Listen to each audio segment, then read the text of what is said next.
One wrong move and this entire kingdom will bleed. I sat on the cold gold throne looking down at my court. My face was a mask of hard stone, frozen and mean. Have you ever had to pretend to be a monster just to keep the people you love safe? Truth be told, I hated every single second of it. Right now, a poor human worker was kneeling on the floor in front of me, shaking like a leaf. He had dropped a tray of wine, and my big noble lords wanted his head on a stick. My brother, Vane, was standing right next to the throne, watching me with sharp, greedy eyes.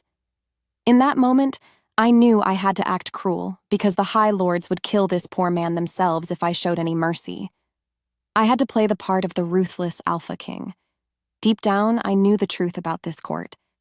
They were wolves ready to tear everything apart.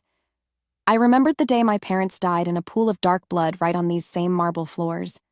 They were too kind, and it killed them. 10 lashes in the courtyard, I boomed, making my voice sound like rolling thunder. Take him away. The guards grabbed the crying man and dragged him out. My chest ached with a heavy, rotting guilt. Not only that, but Vane smiled a nasty, slow smile next to me. I had saved the man's life by giving him a light punishment instead of death, but everyone thought I was a tyrant. What followed was a cold silence that filled the grand room. Still, there was a strange secret bothering me. Last night, I heard a ghost-like whisper in the abandoned Eastern Tower where no one is allowed to go. Who was sneaking around my palace?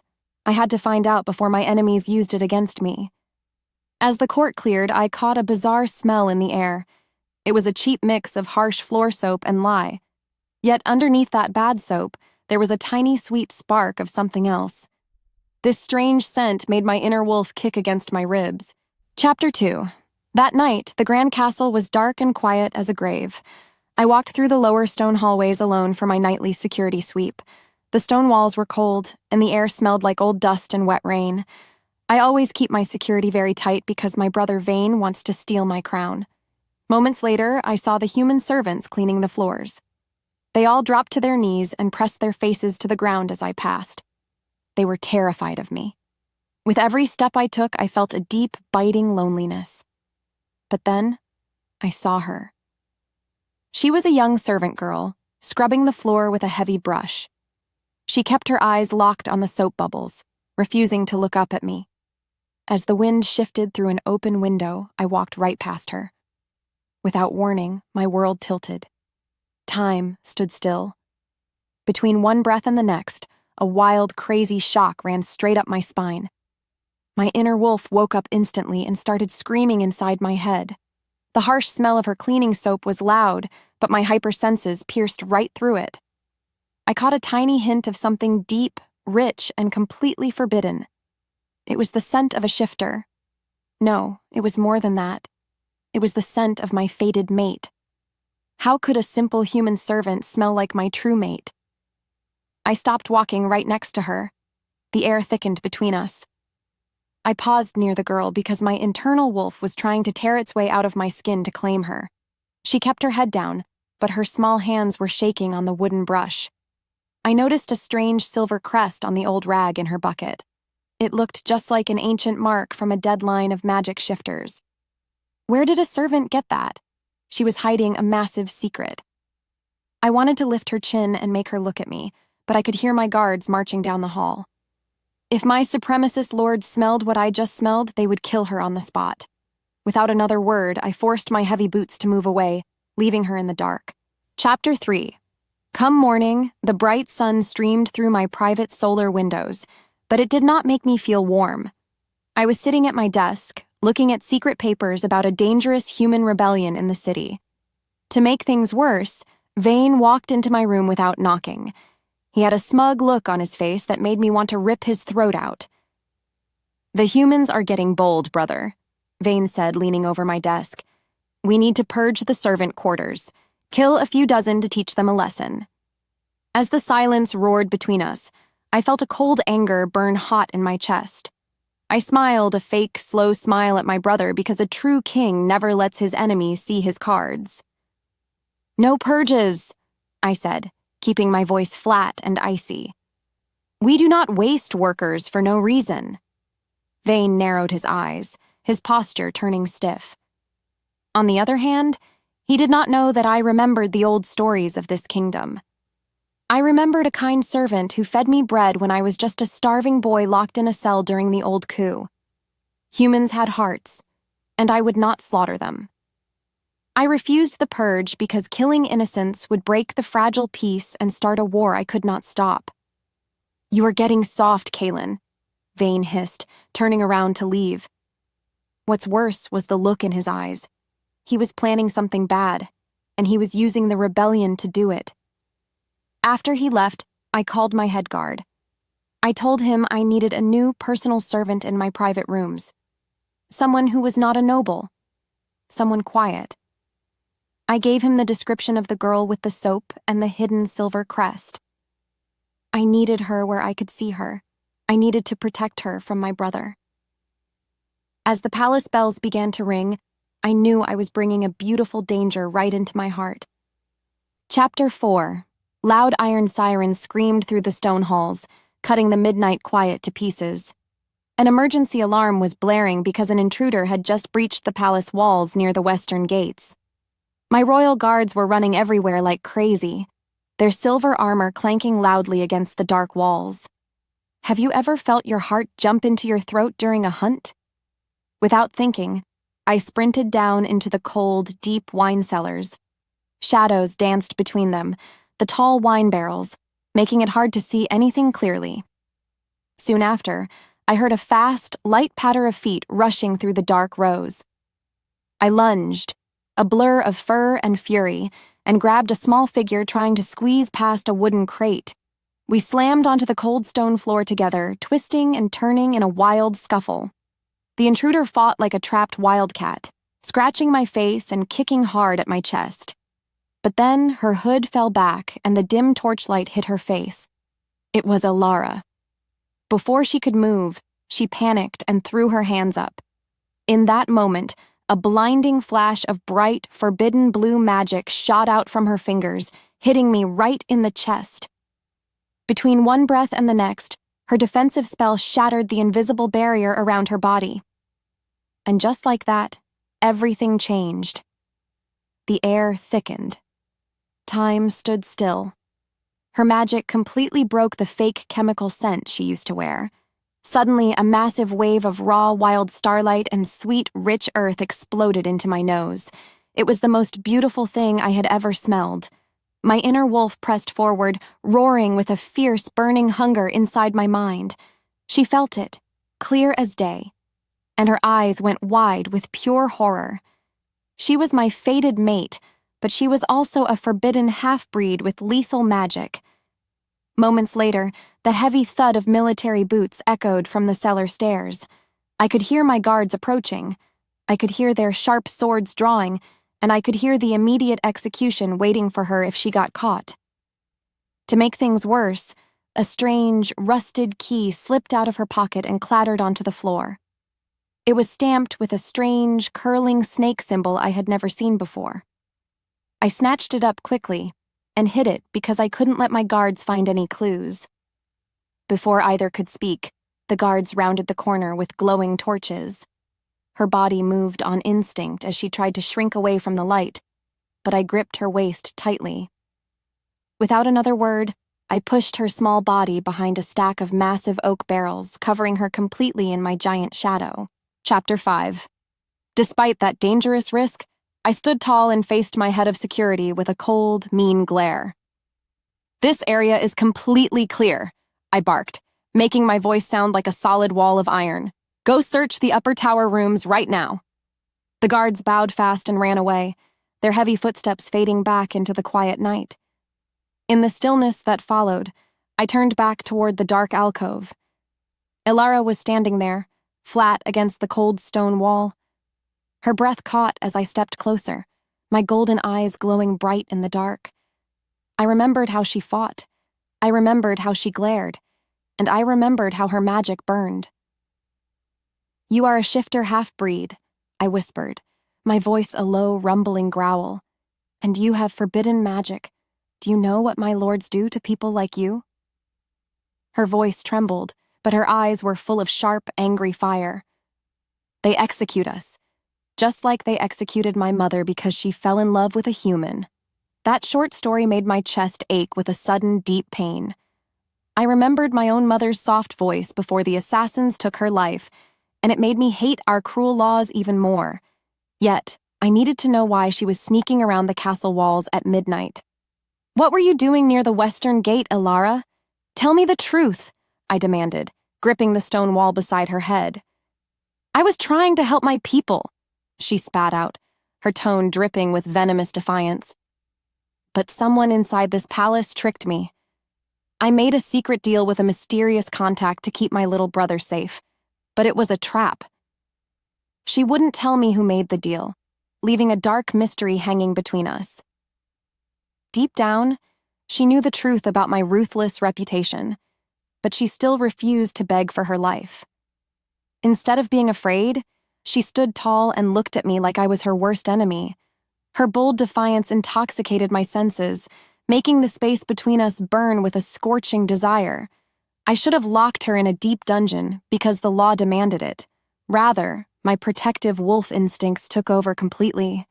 I decided to break my own royal rules to keep her alive, wrapping my heavy velvet jacket around her shivering shoulders. Chapter 6. Come morning, the bright sun lit up the grand palace, but my mind was stuck in the dark cellars. I stood in my private solar, staring out the window at the lower courtyard. I had just made a big decision because I needed to keep my fated mate right where I could protect her. A beat later, my head guard brought Elara into the room. She was wearing a clean servant dress, but her thoughts spun as she kept her face lowered toward the floor. "From now on, you are my exclusive personal chambermaid," I announced coldly, acting like a harsh king in front of my guards. "You will clean my rooms, you will serve my meals, and you will stay under my protection." The head guard looked surprised, but he bowed and left without saying a single word. As the silence stretched between us, Elara lifted her head. The moment their eyes locked, a spark of electric heat danced through the quiet air. "Why are you doing this?" she whispered, her voice shaking slightly. "You are locking me in a golden cage." "I am saving your life," I muttered, stepping closer until I could smell the sweet starlight hiding under her soap. "My brother Vane is hunting for any excuse to slaughter the lower castes. If he smells your true scent, you die and your brother dies too." What followed was a tense pause as she realized I was actually trying to shield her family. Still, this new arrangement was a dangerous game of cat and mouse. I was bringing a living political time bomb directly into the center of my sovereign power structure. To make things worse, I saw a tall shadow moving outside my solar door. It was Vane. He was standing in the hallway watching us through the cracked wood with a nasty, suspicious smile. Did he know about her magic? Did he know about the secret deal she mentioned? I didn't know what scared her more, losing her life, or trusting a monster like me. I had to play my part perfectly, keeping my secrets locked away while the whole world watched my every move. Chapter 7. In the quiet that followed her sudden arrival in my private quarters, I watched Elara like a hawk. My royal office always smelled like fresh pine and expensive beeswax polish, but my hypersensory nose only wanted her. Day after day, she dusted my heavy oak desks, she wiped my tall glass windows, and she swept my plush velvet rugs. I kept my distance because my brutal noble lords were always spying through the tiny cracks in the doors. Have you ever had to stare at the one person who owns your soul while pretending she is completely invisible to you? Truth be told, it was a beautiful, torturing pain, a slow burn in my chest that never stopped. As the silence stretched across the sunlit room, I sat at my grand desk and pretended to read my boring military maps. Meanwhile, Elara worked near the massive stone fireplace. Her long brown hair was tied back with a cheap piece of twine, exposing the soft, pale curve of her neck. With every step she took, a tiny, intoxicating hint of her true scent leaked into the cold air. It was a secret, magical mix of wild starlight and sweet, rich earth. I gripped the edges of my mahogany desk because my internal wolf was scratching wildly at my ribs to break free. My heart skipped a heavy, violent beat whenever her small shadow crossed mine. Not only that, but her slender body was clearly growing tired from the heavy royal chores. No matter how hard she tried, her delicate shoulders sagged under the weight of the heavy silver water buckets. As the bond pulsed quietly between my heart and hers, I noticed her suddenly stop near my breakfast table. She looked around the room with a fast, panicked glance, her breathing turning shallow. Without thinking, she slipped a large piece of roasted beef and a thick slice of bread into her stained apron pocket. I did not yell at her. In fact, my chest ached with a deep, heavy sadness. Why was my fated mate forced to steal scraps from my plate? Deep down, she knew the truth about my fake, cruel reputation, but she didn't know I wanted to give her the world. I knew she was hiding a massive secret, just like the mysterious rusted key with the curling snake symbol sitting locked inside my top drawer. Not only that, but the ghost-like whisper I had heard in the abandoned eastern tower still haunted my thoughts. Were the two mysteries connected? What followed was a sudden, sharp noise from the outer hallway that made her jump. I quickly looked away from her because I couldn't let her know that I was tracking her every move, unaware of where her secret path would lead me when the sun went down. Chapter 8. That night, the Grand Castle became a frozen tomb of dark, whispering shadows. I slipped out of my soft bed and followed Elara down into the freezing, miserable servant cellars. The air down here was thick with the foul, choking smell of lye, cold mud, and cheap oil lamps. I moved like a silent ghost through the dark rows of stone rooms because my leather boots made absolutely no sound on the floor. How far would you go to protect the last piece of family you had left in a cruel world? Before either could speak, I hid behind a crumbling brick pillar and watched her enter a small, damp room. A sickly little boy was huddled under a thin, torn rag on a straw mat. No matter how hard she tried, she couldn't stop his small body from shivering in the winter cold. Without another word, Elara knelt by his side and pulled the stolen meat from her apron pocket. She fed him with gentle, trembling hands, her beautiful face full of a soft, desperate love. Then, something inside her shifted. She placed her palms flat against his cold chest, and a bright, forbidden blue fire bloomed beneath her skin. The space between them burned with a warm, magical glow that chased away the freezing dampness. She was using her illegal half-breed magic just to keep her little brother from freezing to death. Her chest ached with extreme exhaustion as the magic drained her body, but she kept going.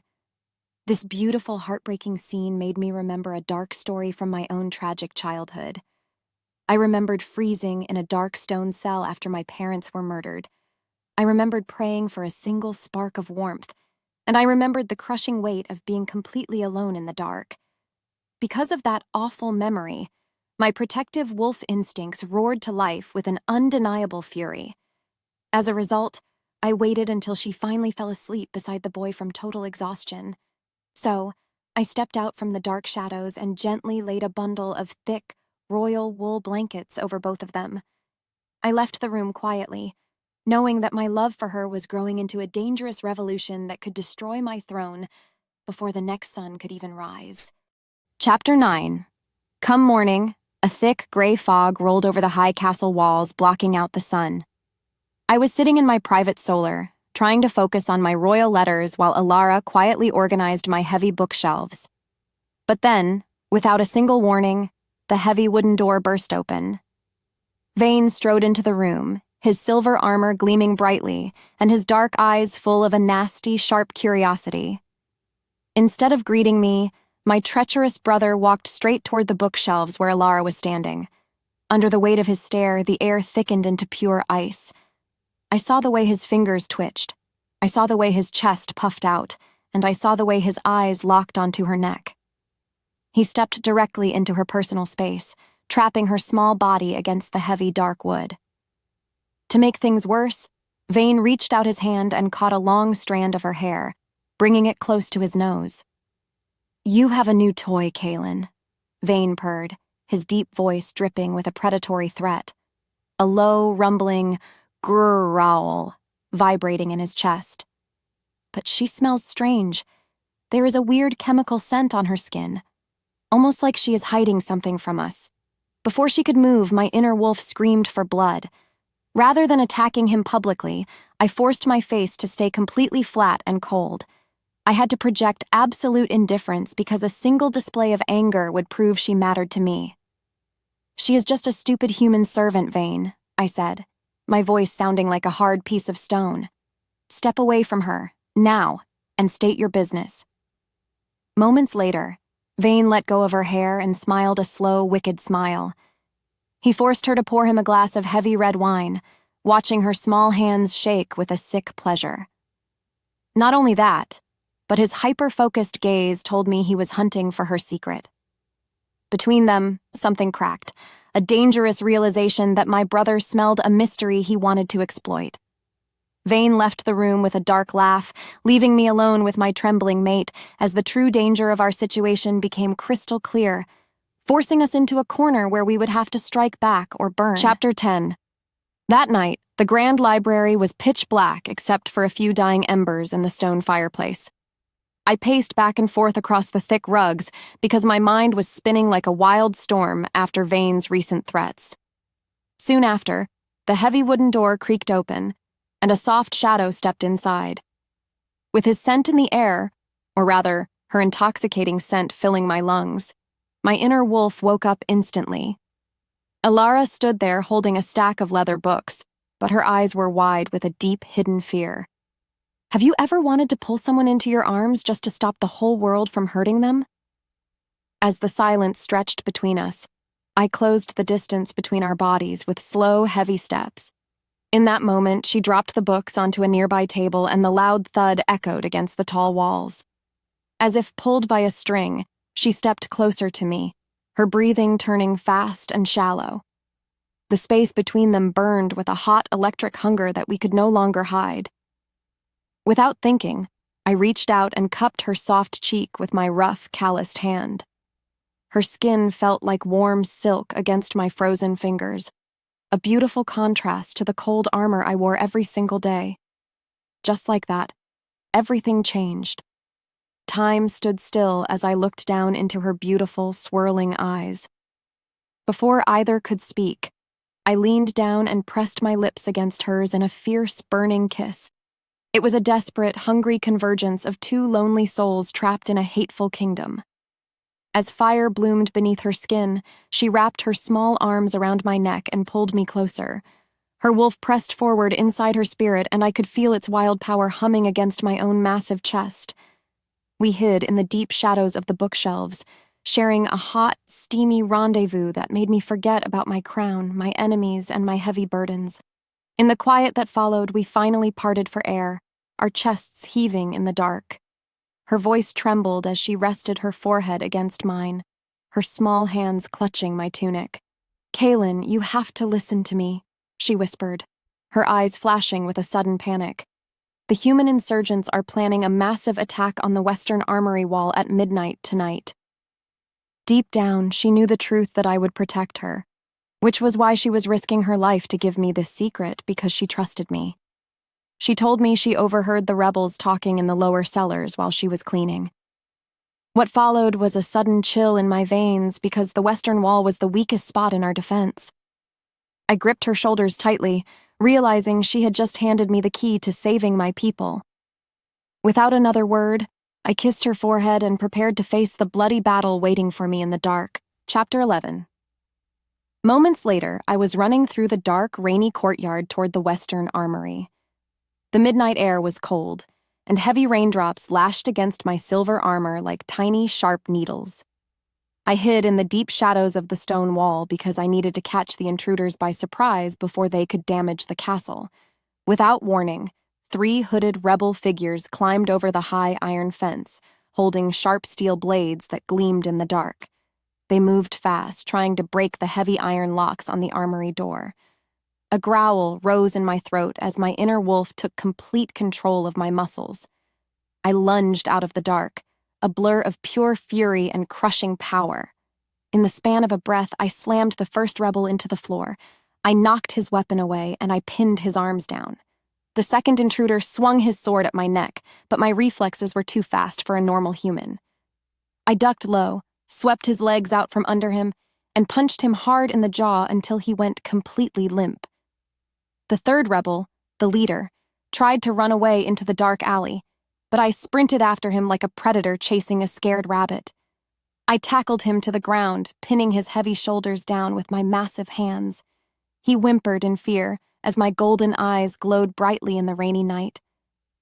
Have you ever discovered that your worst nightmare was actually created by someone you trusted? While the forest held its breath, or rather, while the dark palace courtyard held its breath, I ripped the black mask off his face. It was a human leader from the lower sectors, but his pockets were bulging with something heavy. What's worse was what I found when I searched his leather vest. I pulled out a heavy velvet pouch filled with bright gold coins.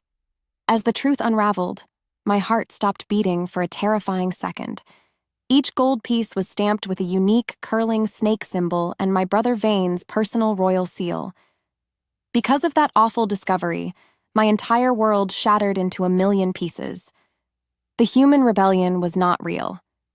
It was a fake show funded by my own flesh and blood to start a massacre. I realized Vane was using these poor humans as pawns to destroy my crown and take the throne for himself. As the rain continued to wash the blood off the stones, I dragged the screaming prisoner toward the dungeons, knowing I had to face my brother before he could unleash total chaos upon my city. Chapter 12. Come morning, the bright sun hit the grand council room, but my soul felt colder than ice. I sat at the long automotive table, cleaning my bloody blade with a white cloth while Vane walked in with his usual smug stride. He looked at the empty chairs. He wondered why my head guards were missing from their normal posts, and he tried to read my expression. On the other hand, I had to keep my face completely blank because a single micro-expression of anger would ruin my trap. I heard there was a small disturbance at the armory last night, Kaelen, Vane said, leaning against the stone pillar with a casual smile. We should deploy the heavy royalist guards to the lower sectors right now to wipe out those human pests. To make things worse, he pulled out a gold coin and flipped it into the air, catching it with a cocky grin. It was the exact same coin I found on the rebel leader last night. As the silence roared between us, I remembered an old story my father told me before he died. He told me that a snake will always try to hide in the tall grass until it is ready to bite your heel. Vane was that snake, and he had been plotting against me for years. Still, I refused to let him see my fury. The armory is perfectly fine, brother, I replied, keeping my deep voice smooth and relaxed. In fact, I have already signed a special security decree to lock down the eastern sectors instead. I slid a fake piece of royal parchment across the wooden table toward his hands. This decoy order would send his loyalist guards to the wrong side of the city, blocking his plan to slaughter Elara's people. Between them, something cracked, a heavy, unspoken tension that filled the space between our chairs. Vane picked up the paper, his dark eyes narrowing as he tried to read my true intentions behind my blank stare. He did not know that I also had the rusted key with the curling snake symbol hidden safely inside my pocket. I knew his secret network was crumbling, but I had to play my part perfectly until the final trap was set. Without another word, Vane took the decoy orders and walked out of the room, leaving me alone to prepare for the massive storm that was about to hit my kingdom. Chapter 13. The underground catacombs were freezing, dripping with old mud and black water. I held a single dim torch against the dark. Shadows danced between them, the thick, twisted tree roots bursting through the stone walls like ancient snakes. Have you ever had to choose between saving your own skin or burning down everything you ever built for love? How do you tell your fated mate that her whole life has been a lie used by a traitor? Truth be told, my heart was hammering against my ribs like a trapped beast. I called this secret emergency meeting in the dark because Vane's web is closing around us faster than an iron trap. That night, Elara stepped out from a narrow tunnel. Her chest ached from running and her beautiful face was covered in black soot. With her sweet, intoxicating scent of wild starlight cutting through the damp moss, my inner wolf sat up and growled with a protective hunger. I closed the distance between our bodies without making a single sound on the stones. In that moment, I reached out and took her small hands. They were cold as ice. Elara, the human rebellion is a total lie, I whispered, my voice a low, rough rumble. My brother Vane is the one buying the steel blades. He is using your innocent people as dynamic bait to start a lower caste slaughter. As the silence roared between us, her eyes went wide with absolute shock. She didn't know what scared her more, the terrible truth about her human friends or the raw intensity glowing in my golden eyes. I saw the fear in her eyes. I saw the fire in her soul, and I saw the destiny in her touch. In the stillness that followed, I pulled a heavy velvet bag of royal gold from my coat and pressed it into her palms. You must decide your path right now, because a king cannot protect a ghost forever. Take your little brother. Use these coins to flee past the northern mountains before the dawn comes. Time stood still as she looked down at the sparkling gold. Her voice trembled, cracking the quiet air. And what about you, Kaelen? If I run, Vane will know you helped me. He will take your crown. Let him try, I snarled, stepping so close our clothes brushed. The space between them burned with a sudden, suffocating heat. Deep down, she knew the truth. Our souls were already locked together by ancient wolf laws.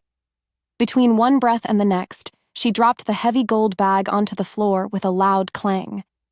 Instead of running, she gripped my leather tunic with fierce, desperate fingers. I am not leaving you to fight that monster alone, she vowed, her face lifting to mine. Her wolf pressed forward inside her spirit, and I felt our invisible bond pulse like a physical blast. Without another word, I wrapped my massive arms around her, crushing her petite body against my chest. We shared a breathless, passionate kiss in the dark tunnels, a hot, steamy promise of war and survival. Yet a dark, open loop remained untouched.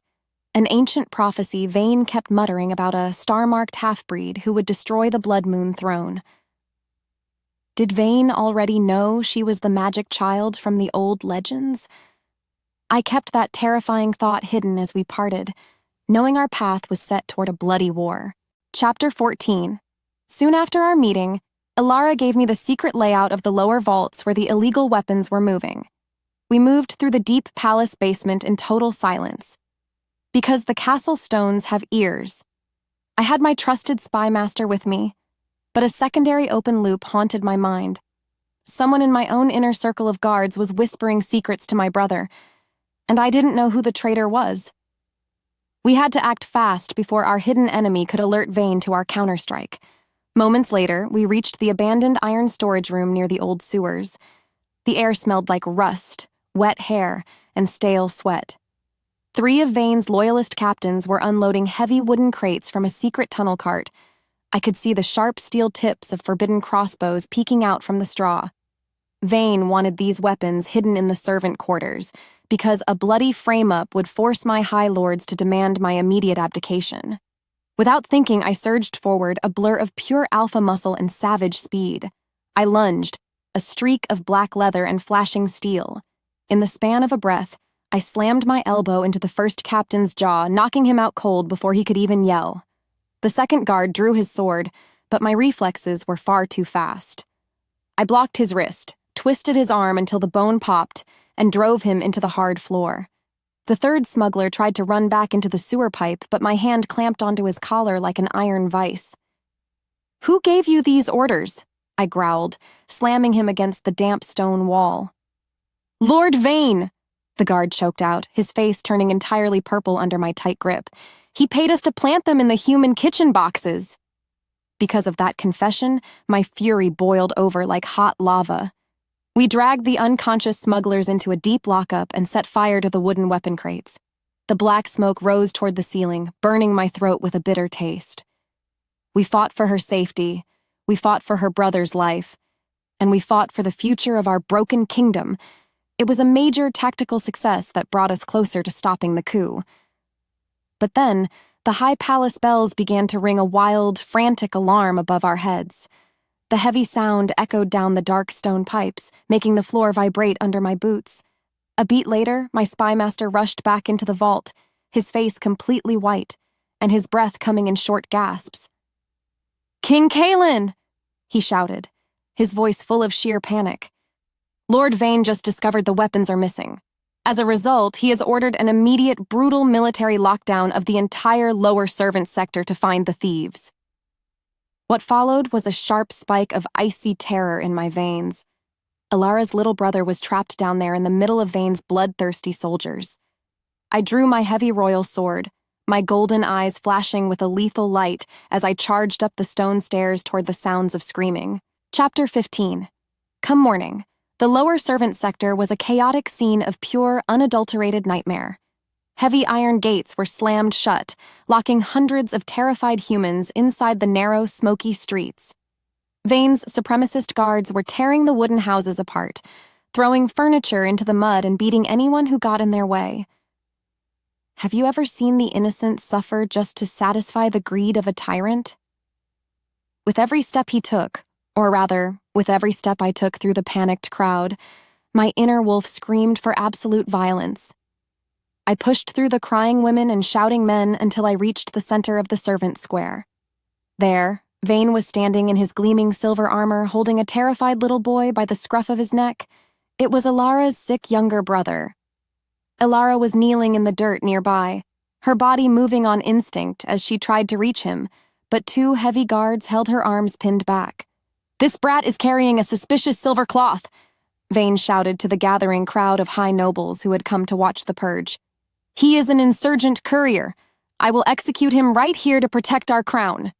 Before she could move, I strode into the clearing like a descending thunderstorm. "Unhand the boy, Vane!" I bellowed, my voice echoing off the stone walls like a physical blow. Vane narrowed his dark eyes, a nasty, mocking smile spreading across his cruel face. Under the weight of his stare, the air thickened into pure ice. Vane wanted my crown, he wanted my power, and he wanted my mate. "You are protecting human trash, brother," Vane hissed, tightening his heavy grip on the boy's small neck until the child gasped for air. "The law says traitors must die. Are you going to break our ancestral laws for a slave?" A growl rose in my throat, deep and terrifyingly primal.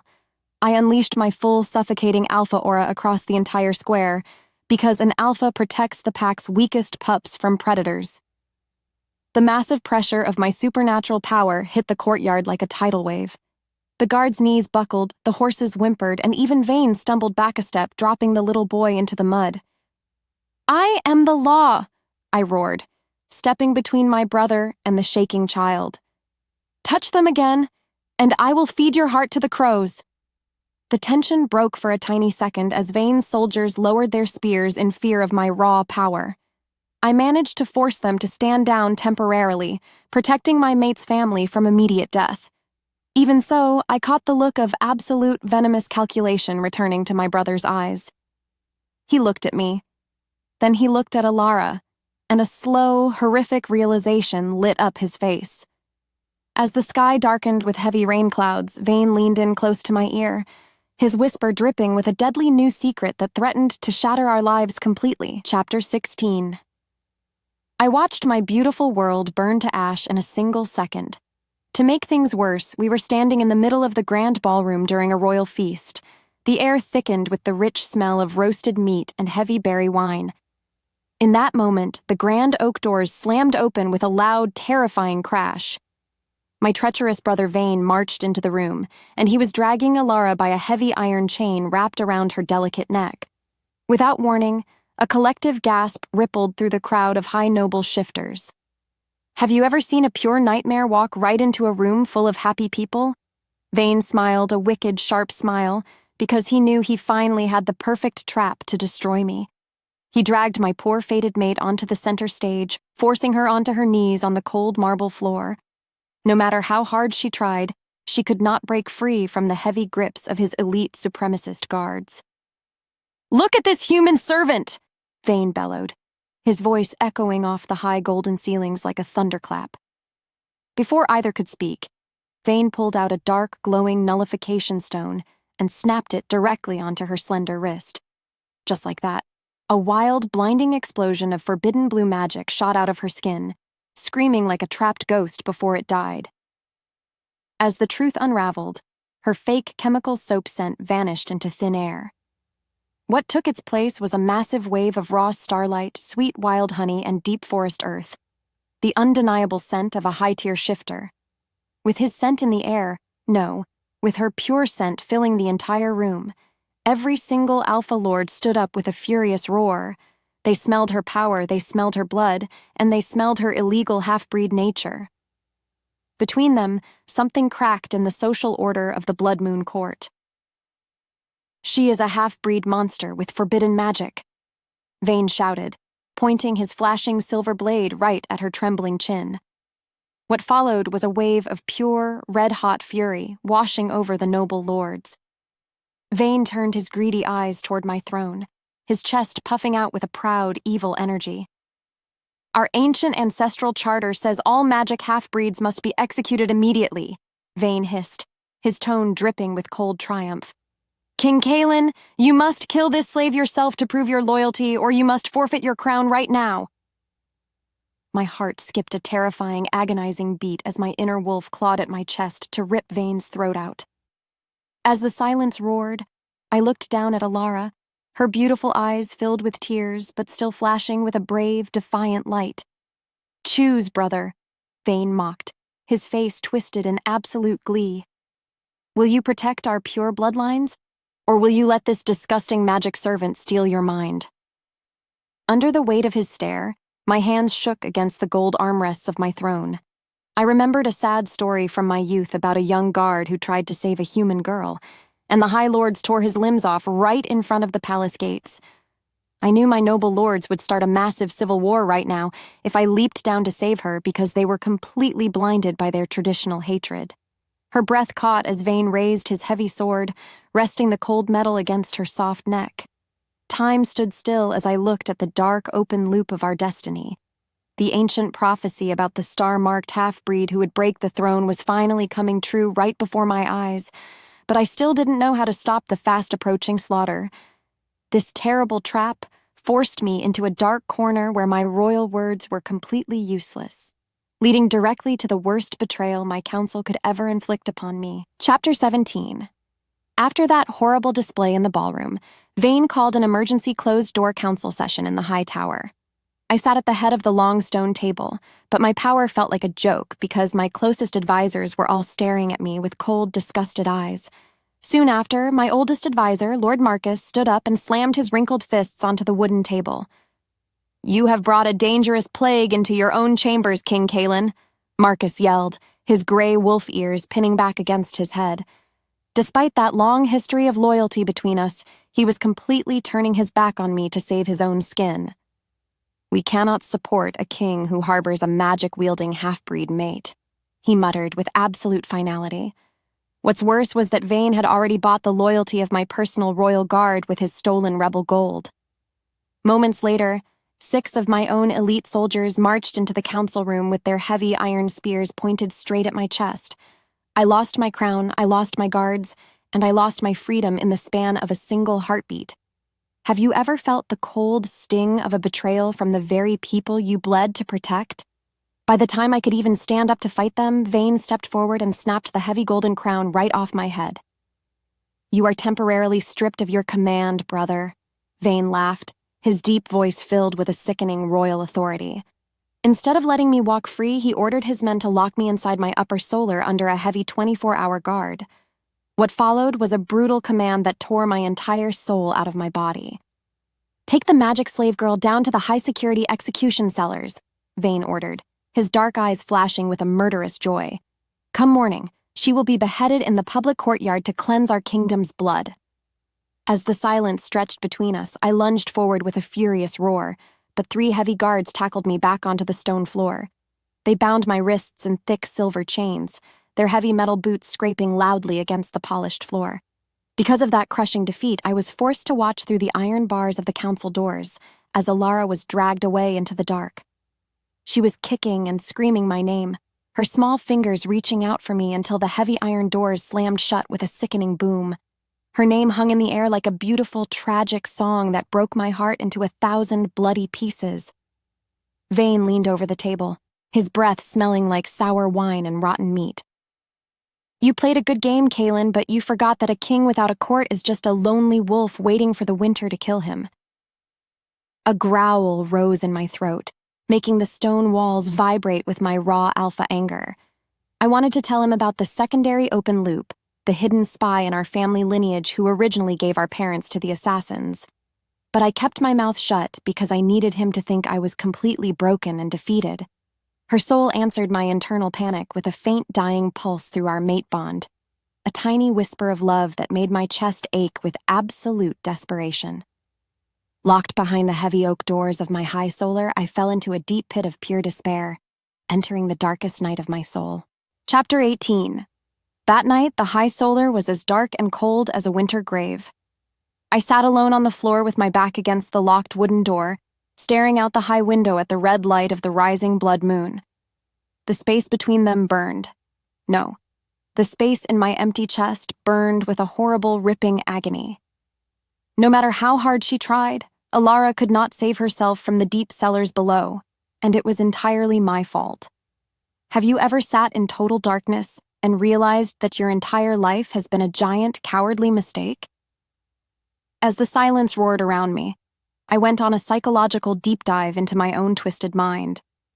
I remembered the day my parents died in a pool of dark blood, and I remembered how I swore to become a ruthless monster just to keep the kingdom from falling apart. Because of that old childhood trauma, I had forced myself to wear a mask of absolute terror and enforce a cruel caste system. In fact, I had been hiding behind my golden armor for years because I was too afraid to face the true rot in my own court. I thought being a cold tyrant was the only way to save my people, but my performative cruelty had only led to the destruction of the woman I loved. Suddenly, something inside her shifted. No, something inside me shifted with a sharp, incandescent clarity. Deep down, she knew the truth, or rather, deep down, I knew the truth about what it meant to be a real alpha king. A real king does not hide in the shadows of an oppressive throne. He stands up and fights for the innocent. In the stillness that followed, my fear completely died, replaced by a cold, lethal resolve that made my bones hum with power. I decided to abandon my crown. I decided to abandon my safety, and I decided to abandon the ancient laws of my ancestors. I remembered how her soft lips felt against mine in the dark library, a sweet taste of pure paradise that I refused to let Vane steal away from me. The mark tingled on my neck with a sudden, hot burst of magical energy, proving that our bond was stronger than any iron chains Vane could ever forge. Her chest ached down in that dark cell, but my soul answered with a loud internal vow to tear this entire castle apart brick by brick, just to hold her close again. Without thinking, I stood up and slammed my heavy fists against the thick glass of my royal weapons case, shattering it into 1,000 sparkling pieces. Moments later, I pulled out my father's ancient steel broadsword, its sharp edge gleaming brightly under the red moonlight.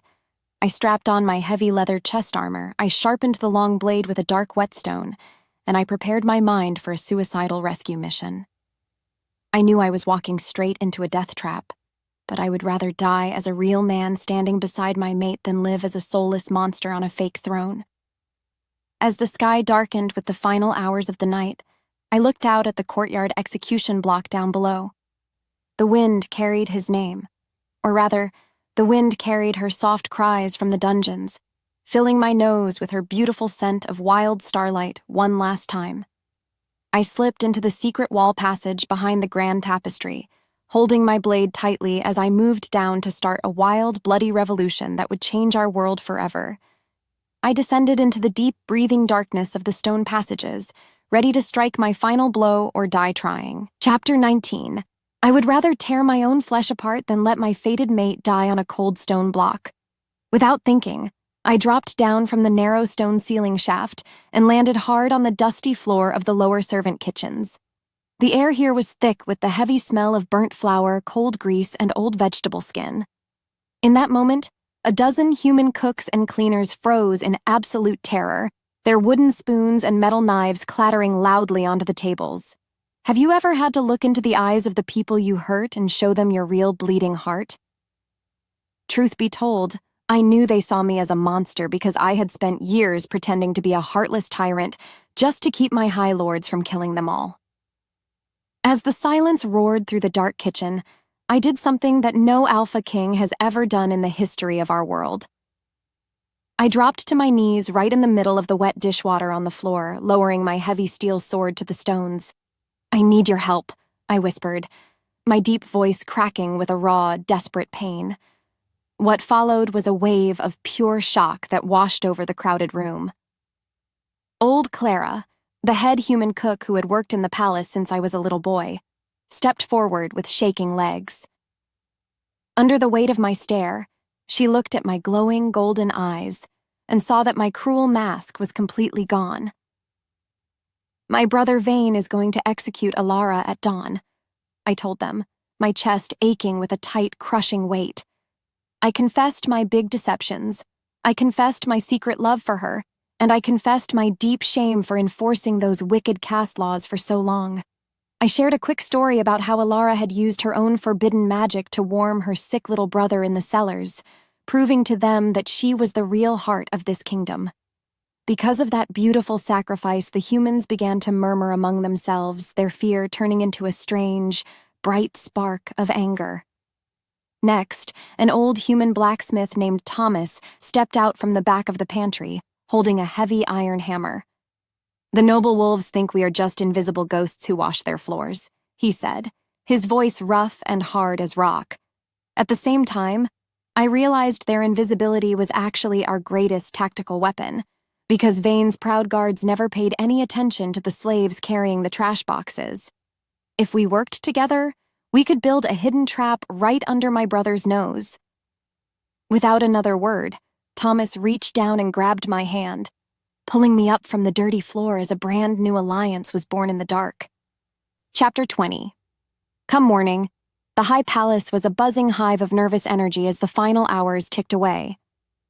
I hid inside a secret closet near the grand courtyard, watching the human underground execute our reckless plan in total silence.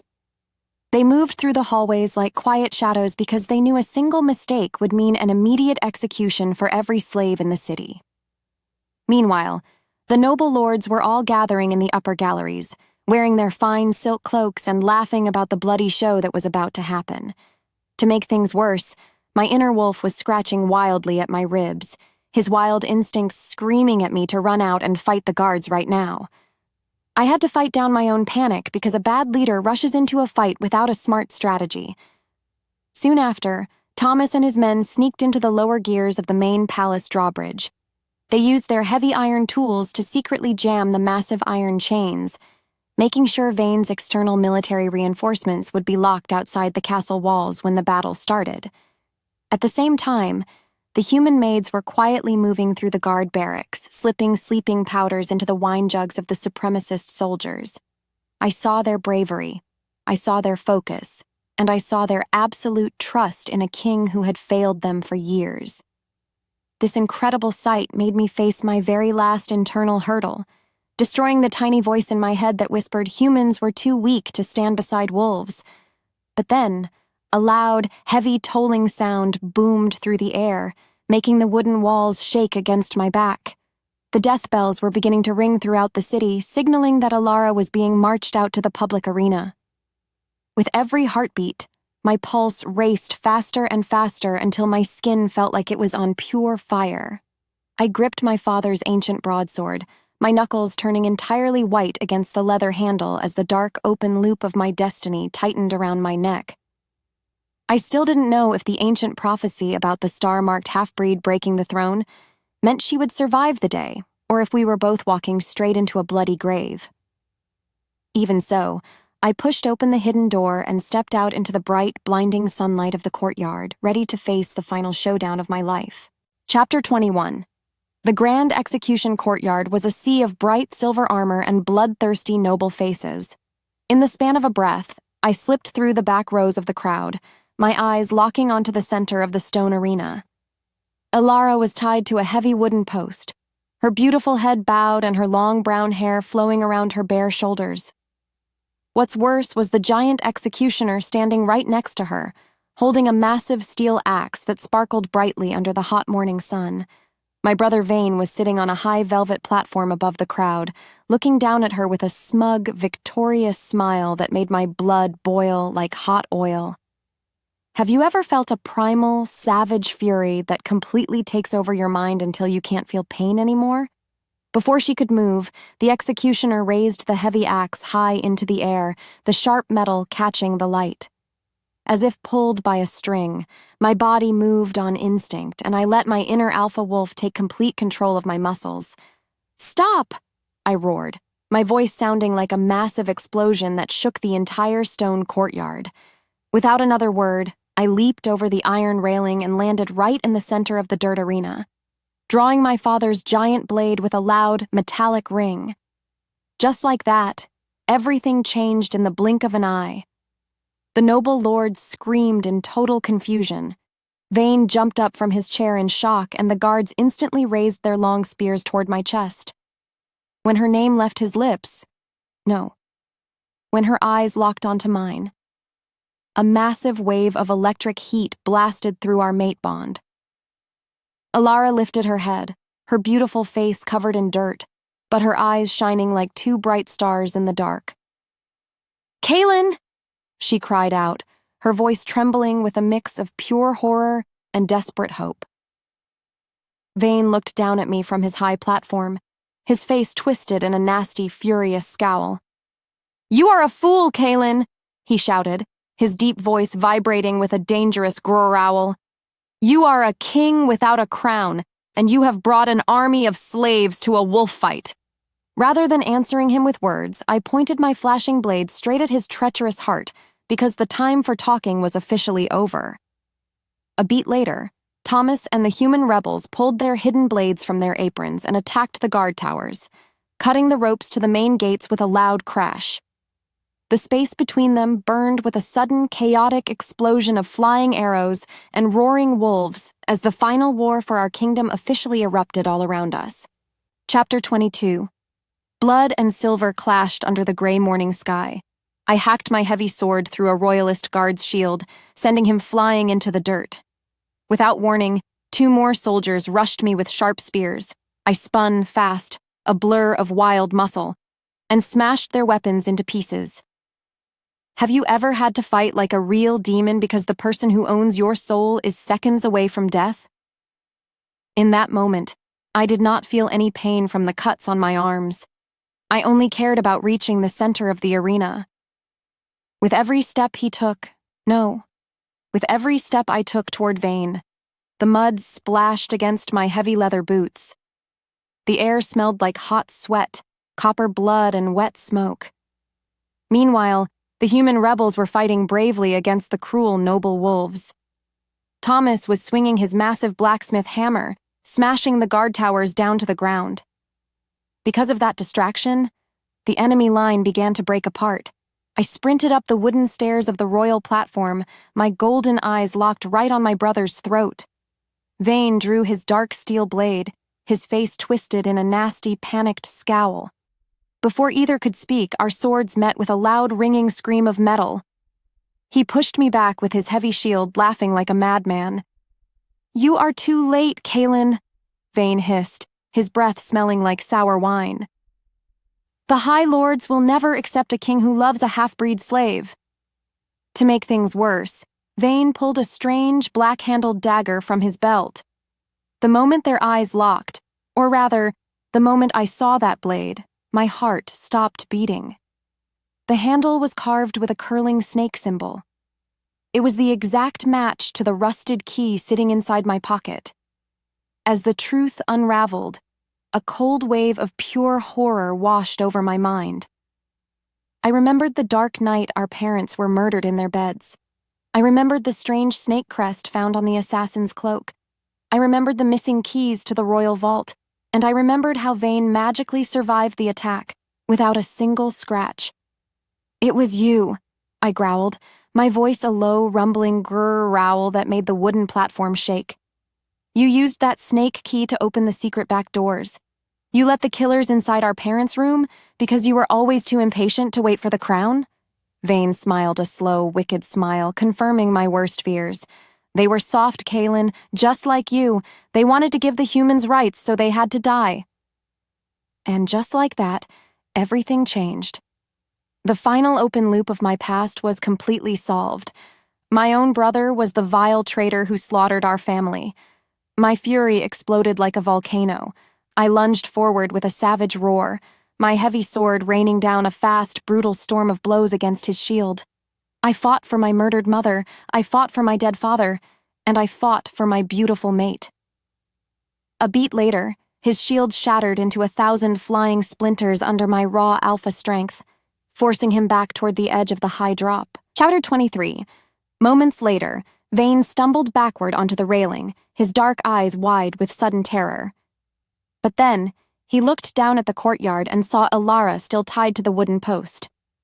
Without thinking, my treacherous brother kicked a heavy iron lever on the wall. A loud, grinding noise echoed through the stone arena because the lever activated a secret trapdoor directly under her feet. Her breath caught as the wooden floor beneath her began to slide open, threatening to drop her into a deep pit of sharp steel spikes. "If I am going down, she goes down with me!" Vane screamed, his voice full of pure, pathetic malice. Before she could move, Elara looked up at me, her face pale but her eyes burning with a sudden, wild power. Something inside her shifted. As her wolf stirred deep within her soul, the heavy nullification stone on her wrist began to crack and smoke. Time stood still.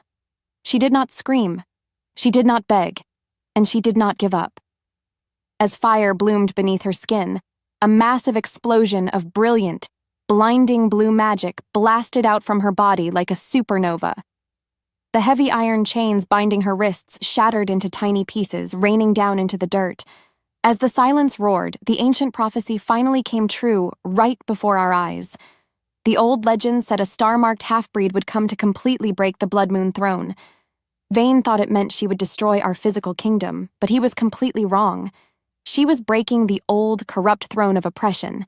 Her beautiful magic surged through the arena, melting the supremacist banners and knocking the cruel noble lords flat onto their backs. The space between them burned with a glorious, warm light that chased away the dark shadows of our history. Her thoughts spun as her true shifter power took over, her inner wolf howling with a fierce, beautiful triumph. With a single glance toward the platform, she threw her hands forward. A massive wave of blue kinetic energy blasted through the air, hitting Vane right in his chest. The tension broke instantly. Vane flew backward over the broken wooden railing, screaming in pure horror as he plummeted down into the deep, dark dungeon hole he had built for his enemies. In the quiet that followed, his body hit the bottom with a heavy, final thud. The tyrant was dead, and the fake rebellion was officially over. I leaped down from the high platform, my leather boots landing softly in the dirt as the remaining royalist guards dropped their weapons in total surrender. The human workers and the lower caste shifters began to cheer, their voices rising together like a beautiful song of freedom. I walked straight through the parting crowd toward my fated mate, my heart pounding with a deep, overwhelming love that no law could ever stop. Chapter 24. That night, the Grand Palace was completely transformed into a place of wild joy and celebration. The heavy iron gates were thrown wide open, allowing the human citizens to walk through the golden halls for the very first time. The air smelled like sweet forest pine, fresh-baked bread, and clean rain. Eventually, I sat on the old gold throne, but I was not alone. Elara was sitting right next to me, wearing a beautiful gown of soft blue silk that matched the color of her magic. Have you ever found a love that was strong enough to rewrite history and heal a broken world? Truth be told, I had never felt so happy in my entire life because our pack was finally whole. As the silence stretched into a peaceful calm, I turned my head to look at my beautiful queen. The moment their eyes locked, a warm spark of electric heat danced between our skin. As the bond pulsed strongly through my veins, I reached out and took her small hand, rubbing my thumb against her soft knuckles. We had officially destroyed the cruel caste system, we had freed the human workers, and we had built a new kingdom based on true equality. "We actually did it, Kaelen," she whispered, her voice trembling with a soft, emotional wonder. "My people are safe, and my little brother will never have to hide in the dark again." "We did it together, my love," I murmured, leaning close until my lips brushed against her soft ear. Deep down, she knew the truth, or rather, deep down, we both knew our souls were meant to change this world from the very beginning. Soon after, we slipped away from the loud celebration and walked out onto the private royal balcony. Beneath the moonlight, the grand forest stretched out before us like a sea of silver velvet. I pulled her petite body flat against my chest, wrapping my heavy arms around her waist to keep her warm in the cool night breeze. With her scent in the air, my inner wolf let out a contented, happy purr deep in my chest. As the mark tingled on her soft neck, she tilted her head back and looked up at me with absolute desire. Without another word, I captured her lips in a deep, steamy, and incredibly passionate kiss that sealed our eternal bond. It was a sweet, sizzling promise of a beautiful future filled with love, peace, and endless passion. Her body moved on instinct, melting into my touch as we left the old pain behind us forever, completely united as the true Alpha King and Queen of the Blood Moon Pack. The end.